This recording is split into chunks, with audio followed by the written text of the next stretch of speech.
Muy buenas, mis estimados hermanos y amigos. En esta ocasión quiero concluir el estudio de el Espíritu Santo que hice en el video anterior y quiero llegar ahora a ciertas conclusiones que se me quedaron en el tintero. Así que tengamos una oración. Padre amante que tú moras en los cielos, pedimos que tu Espíritu Santo nos ilumine en esta hora que vamos a tener este estudio, que tú nos ilumines de modo tal que podamos entender realmente tu voluntad expresada en tu santa palabra y que quede esto en la mente para que ilumine a muchas personas que están en tinieblas con respecto a este tema. Te lo rogamos en tu nombre. Amén. Así que mis hermanos, como expresamos en el estudio anterior, titulado Estudio del Espíritu Santo, presente o pasado, presente y futuro, allí yo hice unas conclusiones basadas en 1 Corintios 8:6 y su contexto en el Antiguo Testamento de Deuteronomio 6:4 y 1 Corintios 15, 24-28 y primera de Juan 1:3, que demostramos que hay un solo Dios. Y también leímos del Sidur Birkat Shlomo, este libro de oraciones de los judíos, el cual en la página 12 dice leyes del Shema Israel. Allí leímos que Israel tiene esa oración continuamente cada día, en un rezo, cada día que se llama, está basado en Deuteronomio 6:4 y que dice Shema Israel, Shema Israel, Yahvé Eloheinu, Yahvé Ejad. Y dijimos claramente que para los judíos eso significa que hay un Dios único y que domina sobre todo lo que existe en los cielos, en la tierra y en las cuatro direcciones físicas. Así que eso quedó claro. Así que hoy vamos a, basando ese contexto, vamos a ampliar ese concepto y vamos a llegar a ciertas conclusiones con respecto, básicamente, el ministerio de los ángeles en la vida y la obra de nuestro Señor Jesucristo. Pero antes de eso, quiero hablar de un tema que tiene que ver con la venida del Consolador. Un libro que, como dijimos, fue publicado por Leroy Frum, fue publicado por Apia y se debe a la pluma de Leroy Frum, un individuo que ya aclaramos que era masón y judío, era jesuita y que estaba envuelto en el catolicismo. E incluso una señora que lo conoció dice que recibía órdenes de Georgetown University, una universidad jesuita en los suburbios de Washington, D.C. Y también de este movimiento destino. Con respecto a este movimiento destino, quiero hablarle que hay muchas personas envueltas acá, en este libro. Y vamos a mencionar, antes de continuar acá, qué dice Leroy Frum con respecto a Daniels, que fue presidente de la Conferencia General en los días de Ellen G. White. Y él dice acá en la página 401 del libro Movimiento Destino, dice, yo había comenzado ya un estudio intenso personal de la persona y trabajo de Espíritu Santo, como resultado de mi asociación con Daniels. Así que Daniels, acá él en este libro, él continuamente dice que a Daniel le urgió a que hiciera una investigación con respecto a las personas divinas y con relación a la justificación por la fe que se pregonó en la sesión de la Conferencia General de 1888. Y él escribió, basado en esto, este libro, Movimiento del Destino, ecuménico, como dijimos. Dice ahí claramente, a causa de esto, yo era un joven, yo había pedido que diera el estudio del Espíritu Santo. A causa de esto, se me pidió que yo era un estudio del Espíritu Santo de acuerdo a la conferencia de Milwaukee. Interesante, ¿no? La conferencia de Milwaukee. Esto, en cambio, condujo a una asignación de la Unión Ministerial de Norteamérica del año 1928 con asignaciones de gran tema. Estos estudios, dados por notas, de notas, se me pidieron que la pusiera escrita en forma de un libro titulado La Venida del Consolador, de 1928. Así, un segundo libro fue producido por la Asociación Ministerial, el equipo de la Asociación Ministerial, específicamente que proyectando estos grandes temas espirituales y ayudando a traer a la actualidad la visión de Daniel. Así que llevando a la actualidad la visión de Daniel. Así que Daniel era el hombre que estaba detrás de Leroy Frum. Daniel, que fue presidente de la Conferencia General en los días de AGY y que por razones un poco sorprendentes se vira y se convierte en uno de los promotores de la gran apostasía alfa que comunó a la apostasía omega. Porque este libro es lo que se llama la progresión de apostasía omega en apostasía alfa, este libro. Así que ayudando a actualizar la visión de Daniel para apoyar una literatura que fuera viva y que moldeara el pensamiento de Daniel con respecto al Espíritu Santo, es decir, la obra del Espíritu Santo. Así que este background, acá el tema, le voy a hablar un poco acerca del tema de Juan 3:16. Juan 3:16, con respecto a Juan 3:16, vamos a ver lo que dice Ellen G. White.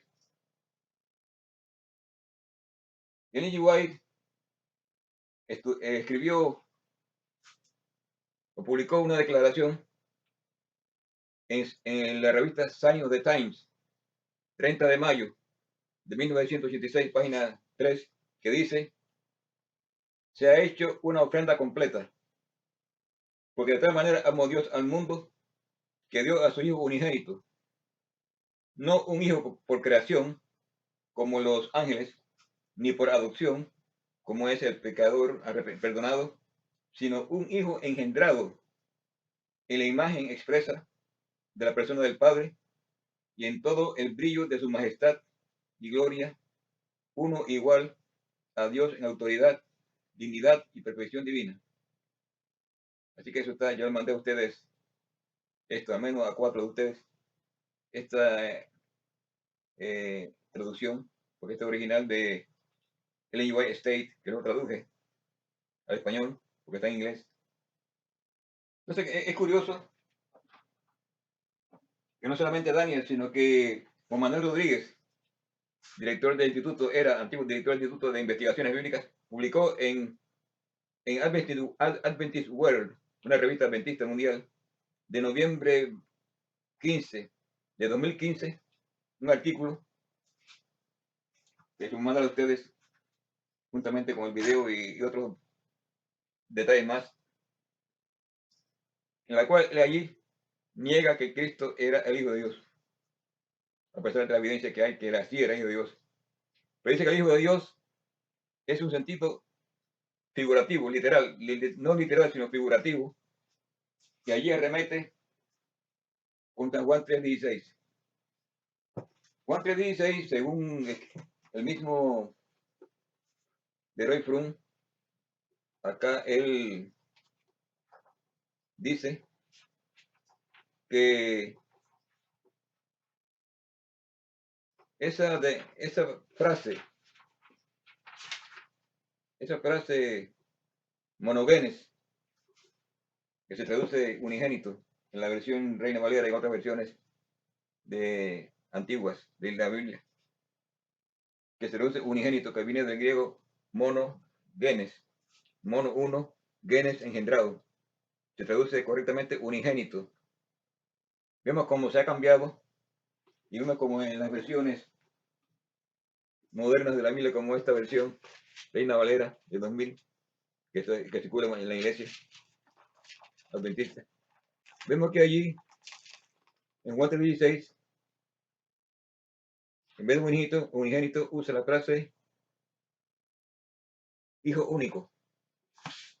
Para muchos eso no tiene importancia, pero sí tiene una importancia desde el punto de vista teológico y doctrinal, porque no es lo mismo unigénito, que significa único engendrado, que hijo único. Él se quita el engendrado y es hijo único por otras razones, menos engendrado. Entonces acá, Leroy Fromm explica ese motivo, cómo la frase only begotten, único engendrado, fue introducida en la lengua de la Biblia. Dice, así está claramente fijado por la moderna erudición y las más últimas traducciones de la Biblia, que monogenes no significa actualmente realmente único hijo, unigénito, como se dice en la Biblia. Así que esta traducción, cómo esta traducción llegó a la Biblia y cómo fue responsable de una favorable aceptación en la teología cristiana por muchos años. La historia, una historia interesante. Fue primero dicha en la literatura adventista, en el libro Problemas de la Traducción Bíblica, del 1953. Observen la fecha, 1953, en la sección que trata de Juan 3:16. Cuando la versión revisada estándar fue publicada, uno de los textos más ampliamente criticados fue el tema de favorito de los tiempos que la gente memoriza, y es Juan 3:16. De tal manera muy Dios al mundo que ya dio a su hijo unigénito para que todo lo que él crea no se pierda, mantenga vida eterna. Cuando la nueva versión se tradujo, la nueva versión tradujo este único hijo,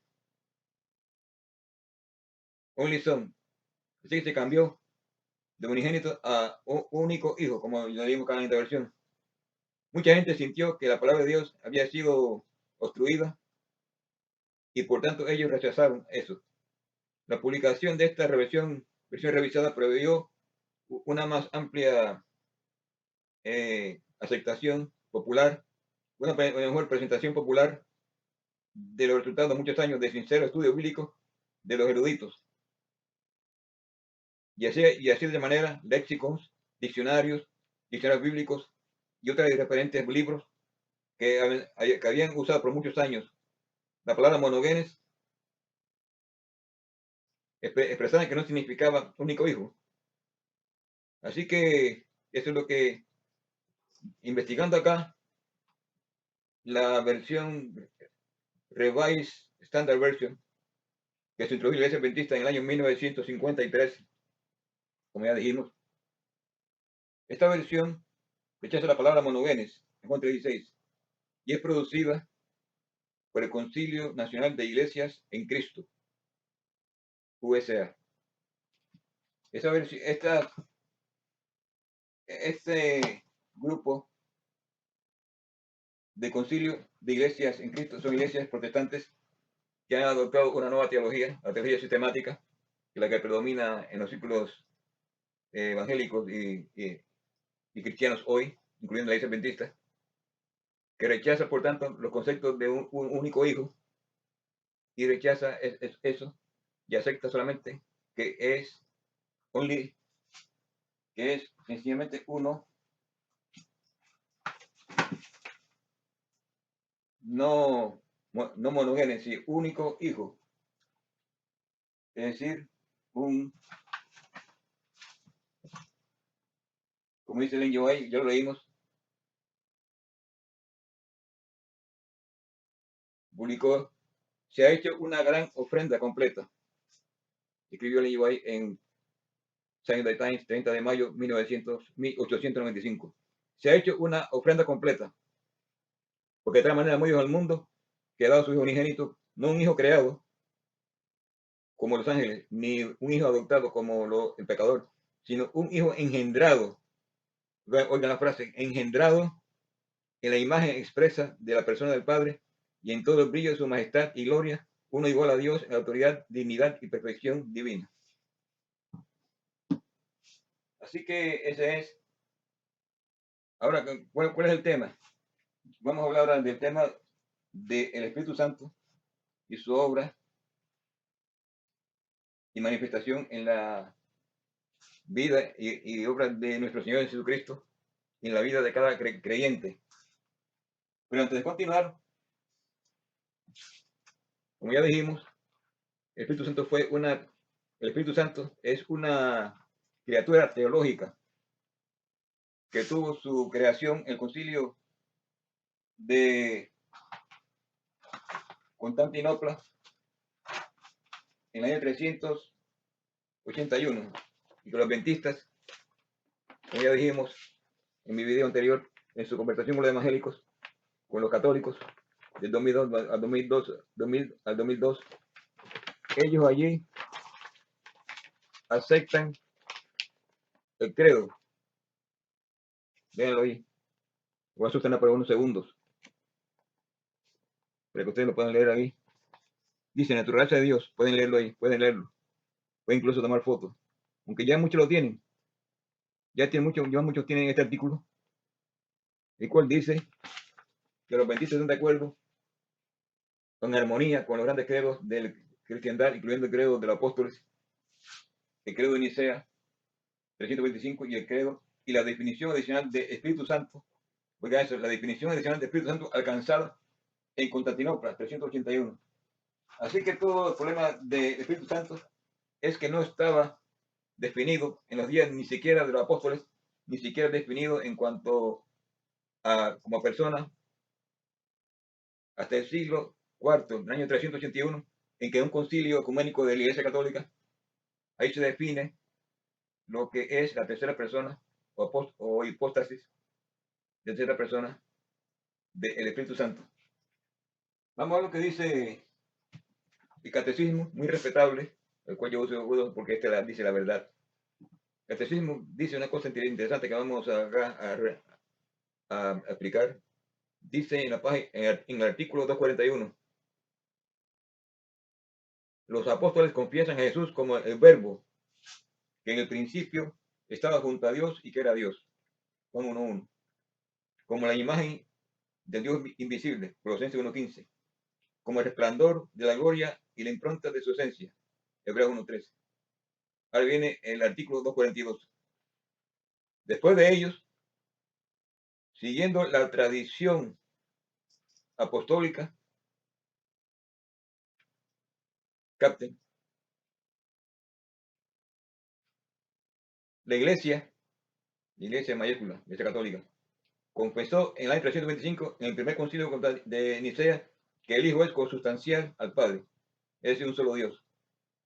El segundo concilio de ecuménicos reunido en Constantinopla en 381 conservó esta expresión en su formulación del credo de Nicea, y allí entonces ellos formulan que el Espíritu Santo, dice, creemos en el Espíritu Santo, Señor y dador de vida. Entonces eso se produjo en el concilio de Constantinopla 381. Con el Padre y el Hijo, el Espíritu Santo recibe una misma adoración y gloria. Así que, no sé si ustedes captaron, porque yo estoy de vuelta, pero que ustedes capten lo que es la tradición. No sé si ustedes entendieron que hasta que los apóstoles hablaron estaba bueno, pero después de los apóstoles, siguiendo la tradición apostólica, la iglesia confiesa en los concilios. Así que después de ellos vino la tradición. La tradición. Así que los católicos tienen, aparte de la Biblia, la tradición. Lamentablemente muchos hermanos cristianos, adventistas incluso, tienen aparte de la Biblia, la tradición. No lo saben, pero están siguiendo la tradición católica, apostólica. Es decir, ellos siguen los concilios de la iglesia y sin embargo muchos no se dan cuenta que lo que están siguiendo es doctrina de hombre. Tengo que ir conmigo el libro de Ellen G. White, deseo a toda la gente, lea acá el capítulo 42, la tradición. Vamos a lo que dice ahí. Voy a leer, no todo, Voy a leer solamente alguna página. Dice claramente allí en la página 368 de este libro: la sustitución de los mandamientos de Dios por los preceptos de los hombres no ha cesado. Aún entre los cristianos se encuentran instituciones y costumbres que no tienen menor fundamento que la tradición de los padres. Página 369. Pero toda planta que no plantó mi Padre Celestial será desarraigada. En lugar de la autoridad de los padres de iglesia, Dios nos invita a aceptar la palabra de Dios, la palabra del Padre Eterno, el Señor de los cielos y la tierra. En ella se encuentra la verdad sin mezcla de error. Dijo David: más que todos mis enseñadores he entendido, porque tus mandamientos son mi meditación. Más que los viejos he entendido, porque he guardado tus mandamientos. Todos aquellos que aceptan la autoridad humana, las costumbres de la iglesia y las tradiciones de la iglesia, presten atención a la amonestación que encierran la palabra de Cristo. En vano me honran, enseñando doctrinas y mandamientos de hombres. En vano me honran. Así que lamentablemente muchos hermanos lo honran en vano, siguiendo tradiciones y mandamientos de hombres. Analícelo si es verdad o no. Ahora, continuando nuestro estudio de lo que es la tradición y continuando nuestro estudio de lo que es, como explicamos qué cosa es Espíritu Santo, vamos allí, la vida de Cristo. Vamos allí, vamos a usar introducción, un texto fundamental de Deseado a todas las gentes. El capítulo 14, hemos llegado al Mesías. Al final puede encontrar un párrafo que para mí es un párrafo que define todo el tema que voy a presentar. Dice: los milagros de Cristo en favor de los afligidos y dolientes fueron realizados por el poder de Dios mediante el ministerio de los ángeles. Y es por medio de Cristo, por el ministerio de los ángeles celestiales, como nos llega toda la bendición de Dios. Al revestirse de la humanidad, Cristo nuestro Salvador une sus intereses con los de los caídos, hijos e hijas de Adán, mientras que por su divinidad se aferra al trono de Dios. Y es así Cristo el medio de comunicación de los hombres con Dios y de Dios con los hombres. Así que vemos que los milagros de Cristo, vuelvan a analizar otra vez esta cita y aplíquenlo a la Biblia.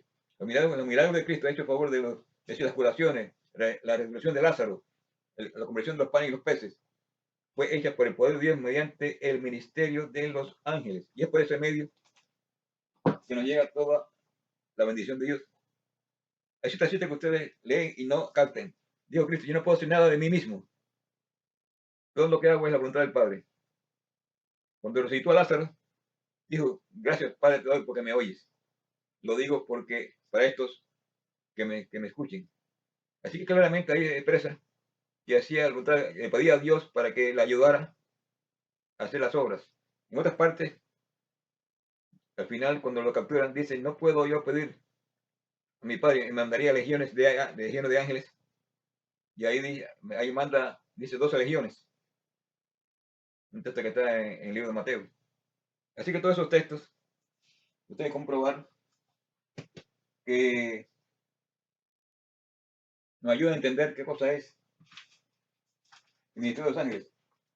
Aquí no quiero olvidarme esto. Yo hice esto para ustedes.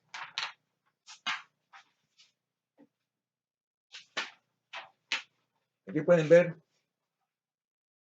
un triángulo. Este es un triángulo, ¿no? Si lo viro, sigue siendo triángulo.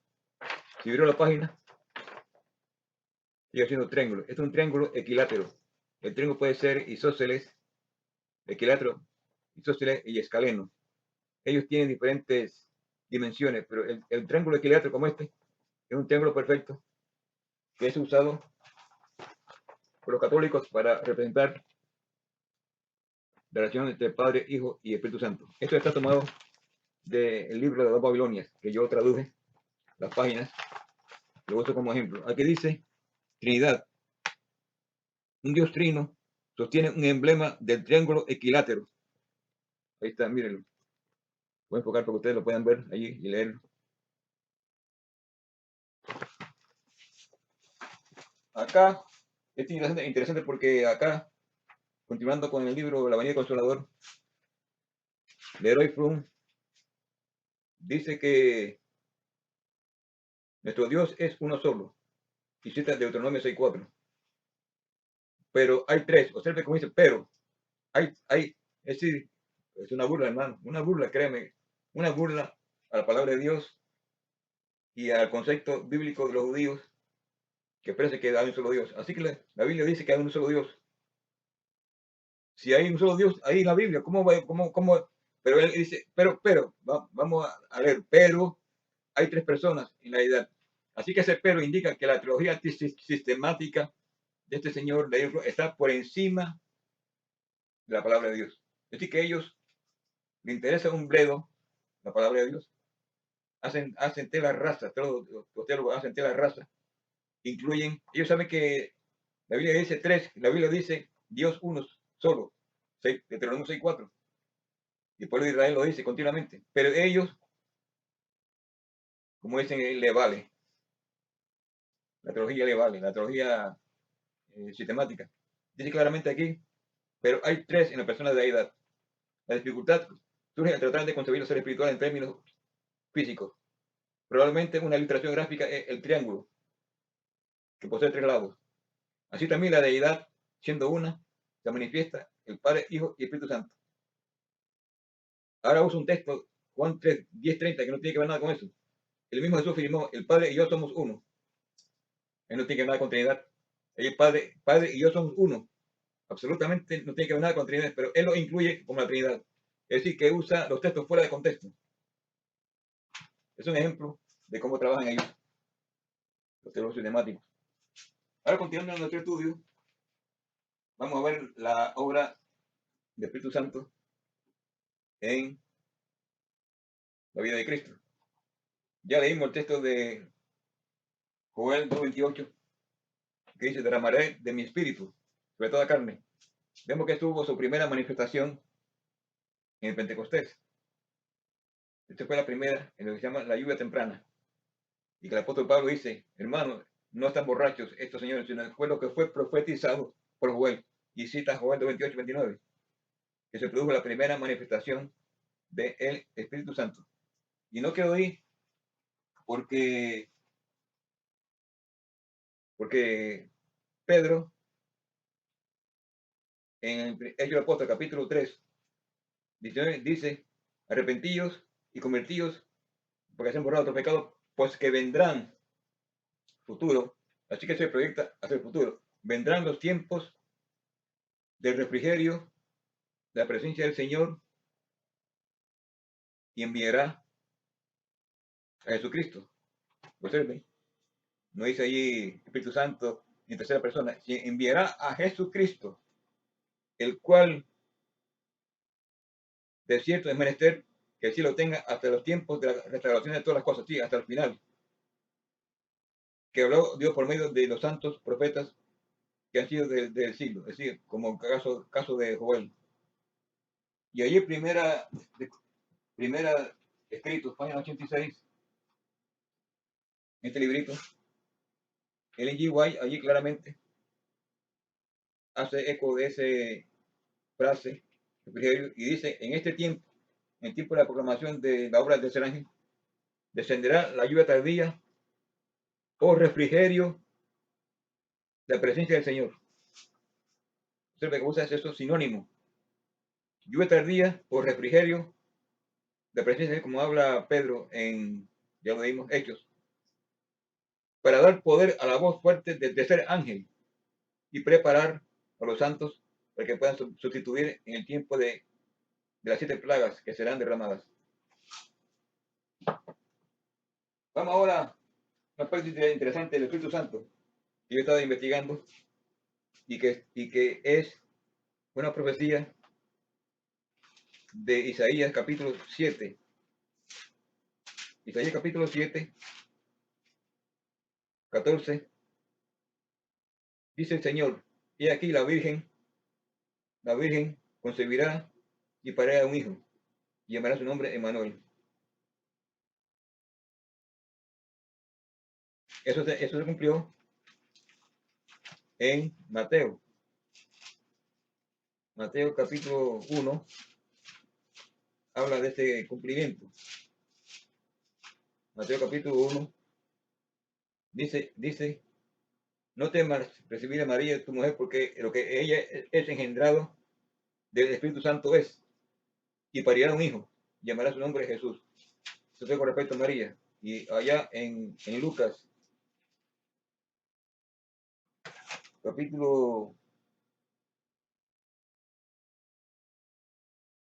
Lucas,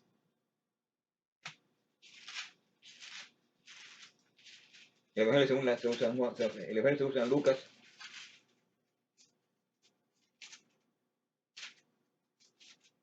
verso 1 y capítulo 1, verso 35.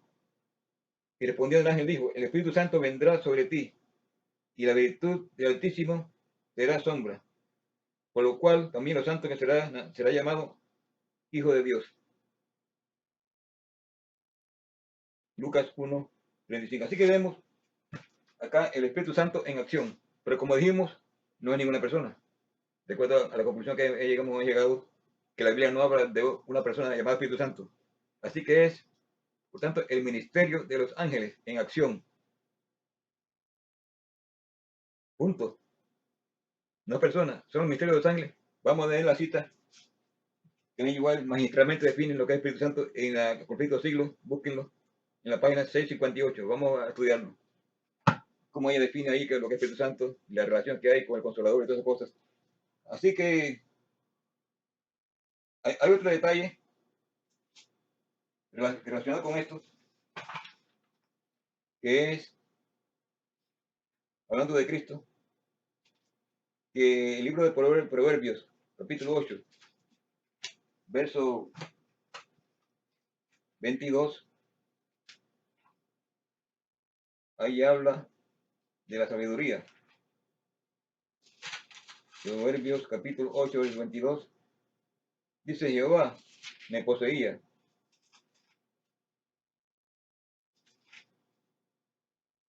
En principio de su camino, ya antiguo ante las obras, eternamente tuve principado, ante la tierra, ante el abismo fui engendrada, ante que fuesen los montes, ante que el monte fuesen fundados, yo fui engendrada. Ahí habla en sentido como si fuera una persona, y muchos lo atribuyen a Cristo. Ahora hay un problema ahí. La palabra que se usa es Jehová me poseía, Caná. Caná que está en concordancia de Strong. Vamos a ver la página, artículo 770, 69. Vamos a ver dónde aparece Caná. Vamos a Génesis 4.1. Ahí aparece por primera vez la palabra Caná en la Biblia. Y conoció a Adán. Génesis 4.1. Conoció, no quiere decir que la conoció, que no la había conocido. Conocer significa tener relaciones sexuales. Y conoció a Adán a su mujer, la cual como resultado concibió y parió a Caín. Observe que la mujer concibe y pare. El hombre no concibe ni pare, el hombre engendra, el hombre procrea. Tira la semilla, injertó dentro de Eva esa semilla y ahí nació. Dice, ahora viene la parte. Y dijo ella, adquirido es varón por Jehová. ¿Ok? La frase adquirido es varón por Jehová, como explica el profesor José Álvarez, que es mi profesor, que yo estudié las primeras lecciones de hebreo con él, es estupendo. Él no es teólogo, él sencillamente es bíblico. Allá él dice una cosa interesante, y voy a citar del libro, y después voy a leer la concordancia de Strong. Dice él, según el Génesis, Cuando la primera mujer Eva tuvo su primer hijo, lo llamó Caín, Caín, en hebreo. Ella expresó la razón por la que eligió ese nombre. Dice Canití, Ish, Et, Yahvé. Canití significa supuestamente comprado. Ish, varón. Y Yahvé. ¿Pero qué significa realmente esta palabra? El problema es que la palabra Caná, Strong 7069, ha cambiado de significado en el hebreo con el correr de los tiempos. Ahora puede significar adquirir, comprar, hebreo, poseer, pero hay evidencia que en el hebreo antiguo significaba crear. Que tengo conmigo la concordancia de Strong. En el artículo 7069 dice Caná, raíz primaria, erigir, es decir, crear. Primera acepción.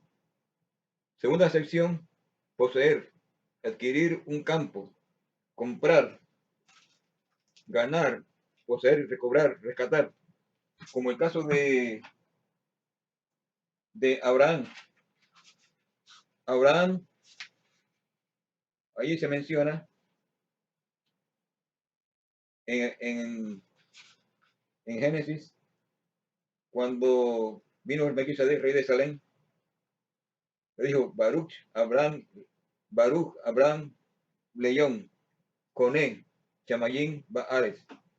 Se traduce, bendito sea el poderoso, altísimo, comprador o adquiridor del cielo a la tierra. Y ahí se usa la frase, o la palabra Coné, derivado de Caná.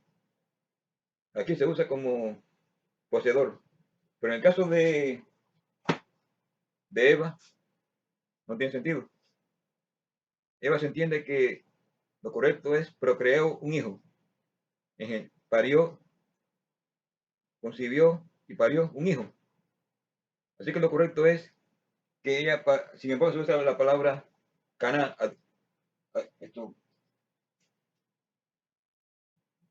adquirió, como tú adquieres una prenda. No adquirió.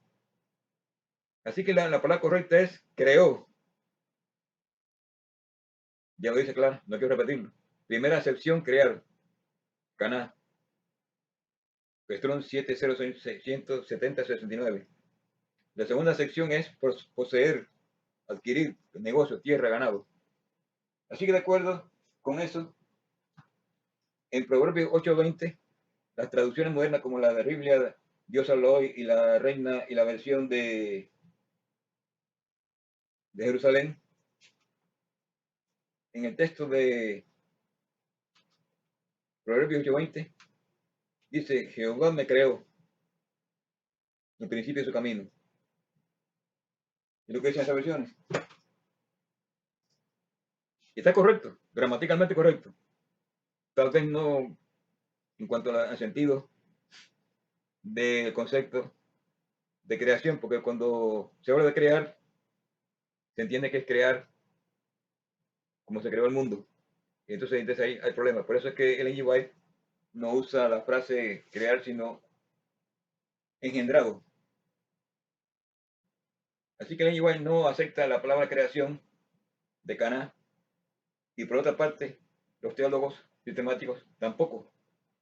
Ellos rechazan eso y dicen que Cristo no fue ni engendrado, por lo cual rechazan la palabra unigénito de Génesis de Juan 3:16 y usan hijo único, como aparece acá en la versión Reina Valera del año 2000, que dice claramente acá, lo voy a leer, de tal manera amó el mundo que dio a su hijo único, ya lo dije anteriormente, así que no es lo mismo unigénito que Dios único. Así que ambos extremos están en conflicto. El Ellen G. White y los pioneros adventistas no creían en la frase creado, usaban la forma engendrado, de acuerdo al concepto de Juan 3:16, que ahí lo dice claramente. Fue monogenes. Mono es uno, genes engendrado. Y se traduce correctamente unigénito, único engendrado por el Padre. Y dice aquí claramente El catecismo claramente lo dice, claramente. El único Hijo de Dios engendrado del Padre. Así que los católicos incluso usan ese texto porque es de Biblia, por eso lo usan ahí, aunque ellos tienen otro concepto diferente. Ellos no dicen que es literal, es figurativo. Por eso es que usan, pero pero ellos mismos lo usan, la Biblia, aunque la interpretan diferentemente, de manera, la interpretan simbólicamente. Y los teólogos sistemáticos adventistas, siguiendo esa corriente, dicen que es figurativo, no es literal. Es figurativo el concepto de monogenes o de unigénito, por eso cambiaron a hijo único. Y engendrado, no creado, consustancial con el Padre. Entonces, aquí le explica, no quiero entrar en detalle, pero aquí en el libro, antes de entrar en detalle de la vida de Cristo, Movimiento del Destino, final del capítulo 18, dice, filiación y generación están completamente descartadas. El término o título Hijo de Dios denota una especial relación entre Dios y Jesucristo, pero la idea de una filiación está excluida. Es decir, una relación entre un padre y un hijo, como tiene una relación de padre y un hijo, está excluido. En las relaciones humanas,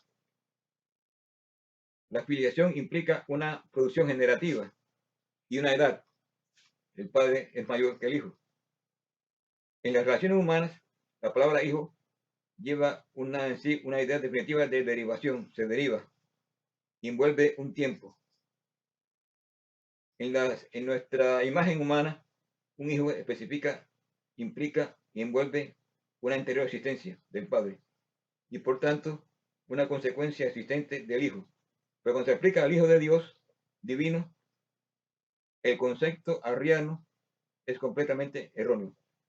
Como la creación, la generación o producción de necesidad implica un comienzo y eso contradice absolutamente la infinidad y eternidad de Dios. Pero Cristo es, fue y es eternamente divino, consustancial, otra vez usa la palabra esta, y coeterno con el Padre, y por tanto tiene una existencia propia y coexistencia. Eso es de bíblico. Tal existencia significa absoluta deidad, también como una total independencia. Eso definitivamente preclude, esto exime el concepto arriano. Cristo es, ante todo, Dios.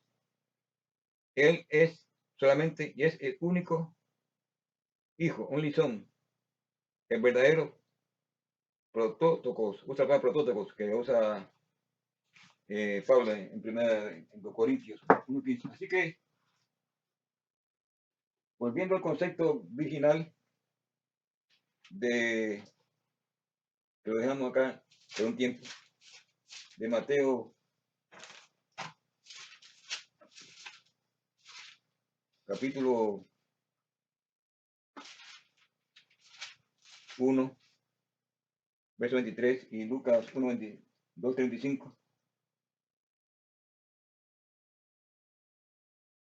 Ahí leemos, capítulo 1, 35, que Cristo fue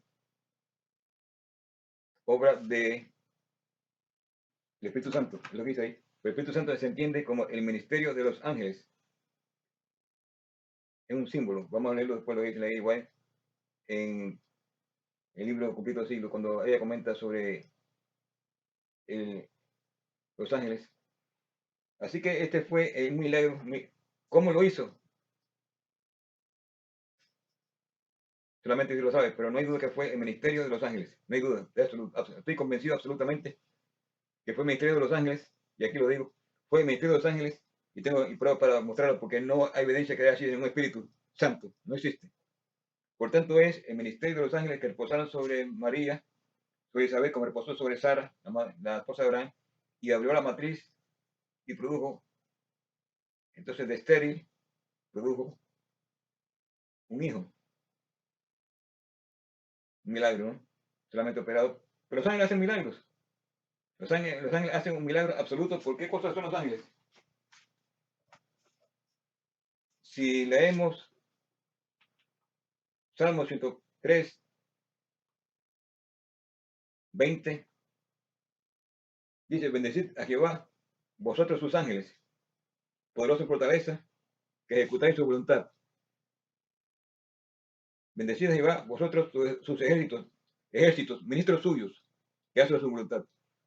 Y Salmo 104:4, el que hace a sus ángeles espíritus, sus ministros al fuego flameante. Eso es lo que hace, eso es lo que repite el autor de Hebreos. Vamos al libro de Hebreos, capítulo 1. Dice, otra vez cuando introduce el primogénito en la tierra, dice, adórenle a los ángeles. Y ciertamente de los ángeles dice, el que hace a sus ángeles espíritus y sus ministros a llama de fuego. Ahí cita Salmo 104. Dice, no son todos espíritus ministradores enviados para servicio a favor de los que serán herederos de salvación. Así que esto concluye el concepto de que, de acuerdo a lo que el autor de Hebreos expresa, son ángeles ministradores. Vamos a lo que dice la autora sagrada Ellen G. White, Ministerio de Curación, página 293, hablando sobre este tema de los ángeles. Dice, la Biblia nos muestra a Dios en su alto y santo puesto, no en estado de inacción, ni en silencio y soledad, sino rodeado de miles y millones de millones de seres santos, siempre a la espera de sus órdenes. Esa visión, ¿dónde está? Lea Daniel, capítulo 7, versos 9 y 10. Son ángeles que están esperando las órdenes de Dios.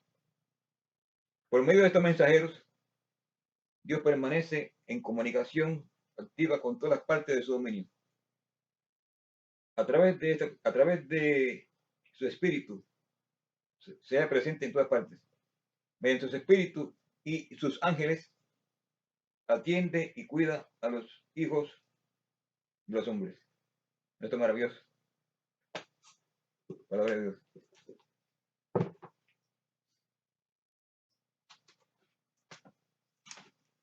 Vamos ahora al testimonio para los ministros, que comenta sobre Zacarías 4:6. Un texto muy conocido, pero muy poco analizado. Testimonio para los ministros de Ellen G. White, página 510. Ella comenta sobre Zacarías 4:6, que dice, no con ejército ni con fuerza, sino con mi espíritu. Dice Jehová. Ahora eso está en Zacarías 4:6. ¿Qué dice? ¿Qué dice ahí? Zacarías 4:6. ¿Qué dice? Y pregunta.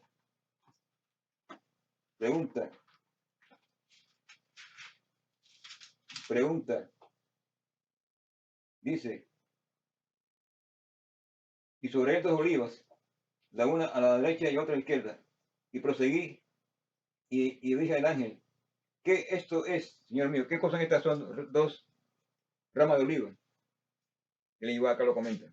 Dice, de los olivos, el aceite áureo fluía a través de los tubos de oro a los depósitos de los candelabros, y de allí a las lámparas de oro que alumbraban el santuario. De la misma manera, observa esto, de la misma manera, por medio de los santos que están en la presencia de Dios, los santos ángeles, por supuesto, no son personas, Dios imparte su espíritu a los seres humanos consagrados a su servicio. La misión de los dos ungidos consiste en impartir luz y poder al pueblo de Dios. Están en la presencia de Dios para recibir bendiciones en favor de nosotros, así como los olivos se vacían en los tubos de oro. Los mensajeros celestiales tratan de transmitir todo lo que reciben de Dios.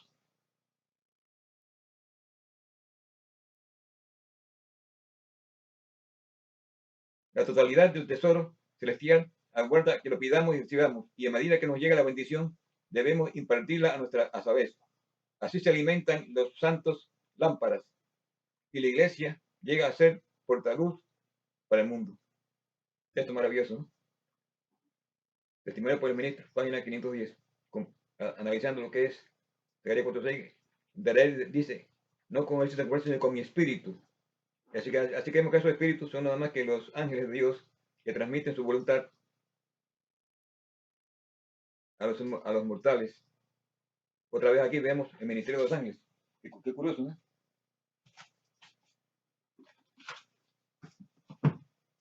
Ahora, con respecto a la muerte de Cristo, una cosa curiosa que está en Mateo 28, un texto conocido. Dice que vino un ángel poderoso. Mateo 28.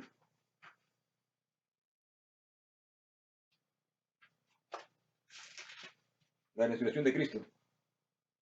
Dice que vino un ángel del cielo y que como un resplandor. Y allí se sucede algo. Vamos a lo que dice Benny White comentando esto. Dice que vino un ángel en la tumba que hizo estremecer la tierra y exclamó: tú, hijo de Dios, sal, tu padre te llama. La muerte no tuvo ya dominio sobre Jesús. Se levantó en los muertos. El deseo de toda la gente es un poco más abarcante, un poco más explícito. El deseo de toda la gente es, capítulo 51, el Señor ha resucitado. Dice allí, al comienzo de la página, vino un gran terremoto, porque un ángel del cielo descendió, revestido con la panoplia de Dios. Este ángel dejó los atrios celestiales. Los resplandecientes rayos de luz de la gloria de Dios le precedieron, iluminaron su senda. Su aspecto era como un relámpago, y su vestido blanco como la nieve. Usa la palabra panoplia. ¿Qué usa panoplia? Yo lo hice el apóstol Pablo. Vestido de toda la panoplia, para evitar los dardos del enemigo. Creo que Efesios, cuando habla que debemos usar la armadura de Dios, usa ahí panoplia. Panoplia es del griego pan, todo, y opla, armadura o ejército. Así que este ángel vio con todo el poder del cielo. Panoplia. Todo el poder. ¿Y qué fue el resultado? Aquí lo dice ella. Hijo de Dios, sal fuera. Tu padre te llama. Y en la página 247-41 dice, el decreto del cielo había librado al cautivo. Es concluyente. Es una prueba definitiva de que Cristo estaba muerto. Y vino un ángel con toda la panoplia, un decreto. Un decreto es algo que depende de fuerza de ley. Un decreto que debía liberar al cautivo. Y este ángel vino y le liberó a Cristo. Cristo estaba muerto, realmente. Esto es una evidencia de que Cristo estaba muerto. Después de 3 días, estuvo 3 días y 3 noches, 72 horas, 24 por 3, 72 horas. Yo hice un estudio sobre eso, que Cristo estuvo 72 horas en la tumba. Por tanto, no podía haber corrupción. Dice aquí claramente, lo dice el apóstol Pablo, dice, por lo cual no dejarás mi alma en el infierno. Ahí cita esa alma. Ni darás a tu santo que vea corrupción. Así que Cristo ya estaba a punto de corromperse. De acuerdo a este texto, Cristo estaba a punto de corromperse y vino el decreto para liberar al cautivo de la muerte. Y el apóstol Pablo continuamente dice, fue liberado por el poder del Padre. Así que Pedro da un testimonio en muchos textos, acá, en el contexto bíblico, que son como 30. No tengo tiempo para enumerarlo, pero consistentemente en que Pedro y otros apóstoles hablan de que Cristo fue resucitado por el poder del Padre. Palabra de Dios. Búscalo acá. Aquí tengo el contexto y no tengo tiempo de leerlo porque me llevaría mucho tiempo. Pero aquí está el contexto. Esta Biblia mía tiene contextos. Acá. Pueden ver en la columna del medio los contextos bíblicos. Y esos contextos son contextos del texto que habla de que no permitirá que tu santo vea corrupción y que fue levantado por el poder del Padre. Palabra de Dios.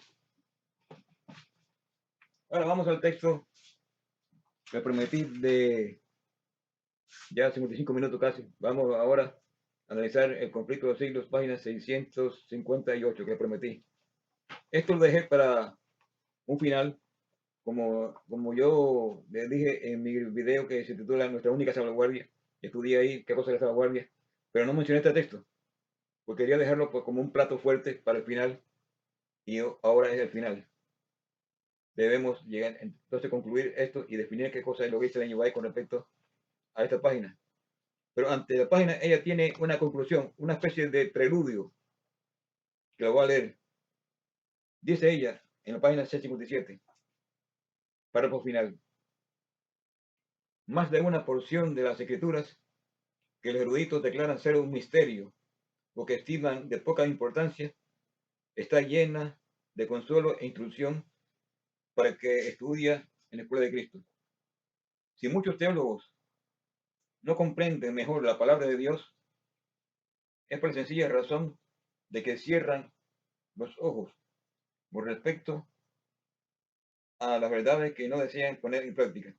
La comprensión de las verdades bíblicas no depende tanto de la potencia mental aplicada a la investigación como de la sinceridad de propósito y del ardiente deseo de justicia que animan al estudiante. Ahora página 658. Ella, por tanto, ella llega aquí a las conclusiones. Nunca se debería estudiar la Biblia sin oración. Este párrafo es la primera oración, valga la redundancia. Es la primera oración del párrafo. Nunca se debería estudiar la Biblia sin oración. Solo el Espíritu Santo puede hacernos sentir la importancia de lo que es fácil comprender o impedir que nos apartemos del sentido de las verdades difíciles de comprender. El ministerio, oiga, ahora esta otra oración, el ministerio de los ángeles consiste en preparar los corazones para que comprendamos la palabra de Dios, de suerte que la belleza de esta nos atraiga y sus advertencias nos animen y sus promesas nos animen y fortalezcan. Deberíamos hacer nuestra petición de salmista, y cita Salmo 119, 8, 18. Abre mis ojos para que yo vea las maravillas de tu ley. Muchas veces las tentaciones parecen irresistibles, y es porque se ha descuidado la oración y el estudio de la Biblia, y por ende no se puede recordar la promesa de Dios ni oponerse a Satanás con las almas de la Santa Escritura. Pero los ángeles, observe cómo ahora ella introduce ahora este elemento de los ángeles, pero los ángeles rodean a los que tienen deseo de aprender cosas divinas y en situaciones graves traen a su mente, a su memoria, las verdades que necesitan. Y cita Salmos, Isaías 59, 19. Porque vendrá el enemigo como río, mas el Espíritu de Jehová levantará bandera contra él. Observe cómo ella usa esto, el Espíritu de Jehová, y usa la frase los ángeles. Observe cómo ella usa ese paralelo. Es un paralelo que usa, que muchas personas leen esto y no tienen capacidad. Lo leen como un libro de un niñito que no analizan. Pero si usted analiza, verá que tiene un contexto, porque los ángeles acá, el ministerio de los ángeles es, el Espíritu de Jehová es los ángeles, el ministerio de los ángeles. Ahora cita 14, Juan 14, 26. Oigan esto ahora. Jesús prometió a sus discípulos el Consolador, es decir, el Espíritu Santo, a quien dijo, el Padre enviará en mi nombre. Y agregó, Él os enseñará todas las cosas y os recordará todo cuanto os he dicho. Juan 14, 26.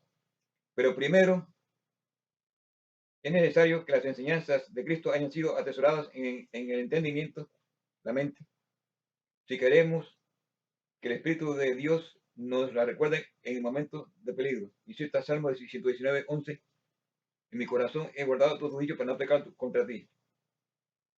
Todos los que estiman en lo que valen los intereses eternos deben mantenerse en guardia contra las incursiones del escepticismo, del materialismo y la teología sistemática. Yo agrego acá: hasta los fundamentos de la verdad serán socavados. Es imposible ponerse a cubierto de los sarcasmos y sofismas de las enseñanzas insidiosas y pestilentes de la incredulidad moderna. Satanás adapta sus tentaciones a todas las clases, asalta a los indoctos con una burla o una mirada de desprecio, mientras que se acerca a la gente instruida con objeciones científicas y razonamientos filosóficos propios para despertar desconfianza y desprecio contra las Sagradas Escrituras. Así que vemos en este párrafo maravilloso de Ellen G. White que ella parece que dedicó, a pesar de que era la fue inspirada, pero no hay duda que dedicó tiempo a coordinar estos elementos de la Biblia y de concepto de qué cosa es el Espíritu Santo. Así que vemos acá, invito a que lo estudie otra vez, pero yo hice un resumen, que es lo siguiente: solo el Espíritu Santo hace comprobar la verdad, comprender. Los ángeles hacen su tarea. El Consolador hace comprender en este contexto el Espíritu Santo, el Consolador es símbolo del ministerio de los ángeles. Esa es mi conclusión de este pasaje. Contexto: el Espíritu Santo es los ángeles administradores, el Consolador, símbolo del ministerio de los ángeles. Así que aquí hay un paralelismo típico en Ellen G. White, que muchos leen las obras de Ellen White y no entienden por qué ella usa un paralelismo maravilloso entre la palabra de Dios y la realidad de lo que es en el mundo real y espiritual. Paralelismo típico de Ellen G. White consiste en esto: el Espíritu Santo solo, únicamente, nos ayuda a entender la importancia de lo que es fácil comprender. Léalo al principio del párrafo. Si fuera literal, la autora no mencionaría el oficio de los ángeles. Por tanto, la frase Espíritu Santo es simbólica, indica el ministerio de los ángeles, como ella misma lo dice claramente. Así que ella completamente se opone a la teología sistemática, que la cual usa, como ya vimos acá en Leroy Frum, un desprecio absoluto de la palabra de Dios que vive y permanece para siempre. Así que mi consejo a todos los hermanos es que hermanos estudien la Biblia de una forma práctica, buscando la verdad en ella, de acuerdo a lo que dice acá, y lean el párrafo, la página 658, que no debemos estudiar la Biblia sin oración, y que solo el Espíritu, que es el ministerio de los ángeles, nos hará recordar las cosas que no entendemos o que son difíciles de entender. Solamente el Espíritu de Dios. Y quiero decirle, hermano, que yo, gracias al Espíritu de Dios, he podido entender muchas cosas que no entendía. Y este párrafo yo lo medité profundamente y he llegado a la conclusión de que la autora está 100% en la razón. Es así dice Jehová. No lo dice ni un hombre. No es teología sistemática. Así que, mis hermanos, he concluido este estudio basado en la palabra de Dios y teniendo en mente a los hermanos que están necesitados de entender muchas cosas del Espíritu Santo. Así que analicen este video que yo le voy a mandar ahora en combinación con el primero que grabé anterior, que se llama Estudio del Espíritu Santo, pasado, presente y futuro. Así que este estudio yo lo voy a agregar al video anterior y los dos van a conformar una estructura única en la cual yo comienzo un estudio y en esta conclusión yo concluyo lo que es Espíritu y cómo el Espíritu Santo actúa en la vida de Cristo y actúa en la vida de cada creyente al final. El Espíritu Santo ha sido rechazado sistemáticamente por la Iglesia, lamentablemente. En el Congreso de la Asociación General de 1888, él dijo que el mensaje de la justificación por la fe es el mensaje del tercer ángel, que fue predicado por Bowne y Jones.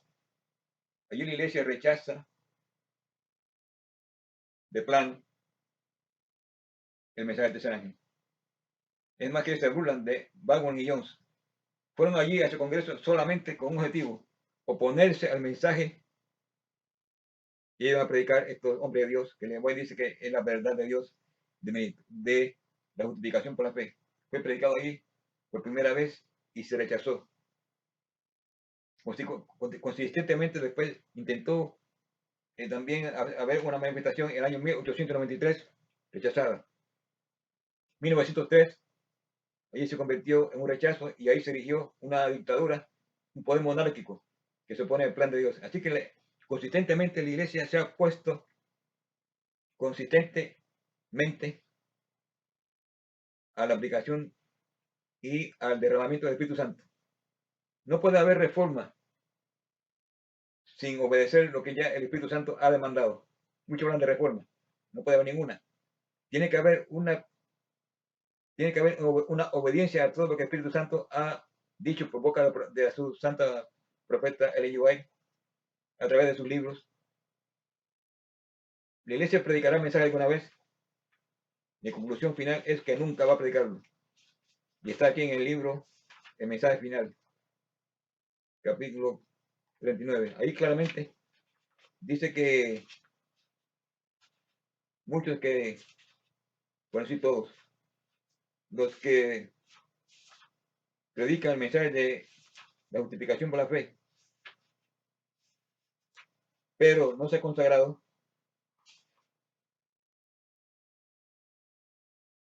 irán en pos de la apostasía. Dice claramente aquí: conforme vaya secándose la tempestad, muchos que profesaron creer en el mensaje del tercer ángel, pero que no fueron santificados por la obediencia a la verdad, abandonarán su fe. Ministro que habla muy bonito, de talento, de elocuencia. Aquí no menciono nombres, pero ya sabemos quiénes son. Se convertirán en los enemigos más encarnizados. En inglés es bitter, implacables. Se convertirán en los enemigos más implacables de sus hermanos antaños. Cuando los salvadores del sábado se han llevado ante los tribunales del mundo para responder su fe, estos apóstatas serán los agentes más activos de Satanás. En serio. Cuando yo leo esto, digo: Señor, esto es terrible, y está profetizado, y va a ser así. ¿Por qué? Porque lo que fue será, y lo que es lo que va a ser. La historia se repite, y esta iglesia está repitiendo la historia, una vez tras otra, porque la teología sistemática ha dominado la mente y la conciencia de los pastores, de manera que no conciben otra cosa que eso. Es una especie de virus en la mente, que contamina la mente. Repito, se convertirán en los enemigos más, página 666, conflicto de siglos. Se convertirán en los enemigos más encarnizados de sus hermanos antaños. Cuando los salvadores sábados se han llevado ante los tribunales para responder, estos apóstatas serán los agentes más activos de Satanás. Estos apóstatas que ya sabemos que no son, no tenemos que adivinar quiénes son, ya los vemos, están actualmente en acción en las Naciones Unidas, están en el Concilio de Iglesias, están en la política. No tenemos que adivinar quiénes son, ya los vemos lo que son. Son los agentes más activos de Satanás y no quiero nombrarlos, que ustedes lo conocen. Repito, serán los agentes más activos de Satanás, hablando del futuro. Así que el futuro que Elaine White vio es lo que ya estaba listo ya, que ella vio porque ya estaba, y lo vio en el futuro, que lo que sería. Y así lo puede ver usted y yo lo he visto. Repito, serán los agentes más activos de Satanás para calumniar y acusar a los hermanos y para incitar a los magistrados contra ellos por medio de falsos informes e insinuaciones. Bueno, espero que este estudio haya abarcado todo lo que yo he propuesto darle a ustedes y que ustedes lo analicen en el contexto bíblico, porque de acuerdo a lo que yo he analizado, es un así, dice Jehová. No digo yo.